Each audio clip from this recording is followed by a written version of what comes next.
Aitor, zorionak garaiega aurroinaz klasikoan, esprintean taldeak ondo jokatu ditu azkeneko kilometro horiek, eta Kortizo eta Kajari aurre ondo indiozu aurre, eta gaurkoan bai, garaipena zuen zen.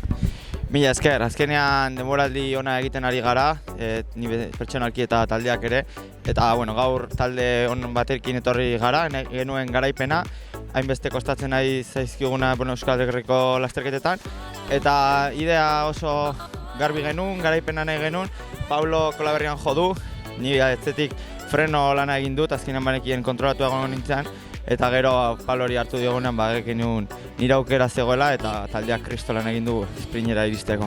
Aurtengo lasterketetan ez bezala, taldea nagusi izan da azkeneko kilometro horietan. Esaten zenun, Pablo jo du, handik hor blokeatzen zen, eta zu lasai, kako txartean lasai, iritsi zea sprinta lehiatzeko. Hori da, azkenean gaur talde hona etorri gara, gogokin eta erakutsi dugu zer den finisher taldea. Gaur egin dugun erakustaldia da gure maila eta udan horrela jarraitu nahi dugu garaipenak eta erakustaldi onak ematen. Denboraldi ona daramazu, garaipen asko eta horietako garaipen asko Euskal Herrian hori sentsazioa da etxean irabaztea. Hori da, azkenean denboraldi oso ona daramat, urte hasieratik, Sorbasken ere lider jarri nintzen eta oso pozik orain bigarren zatian gaude eta espero horrela joatea ere. Bigarren zati honetan udan itzuliak nagusi dira, nondik hasiko zaitugu, zein lasterketari diozu begi askota, seguro tartean oihartzungoa egongo gala.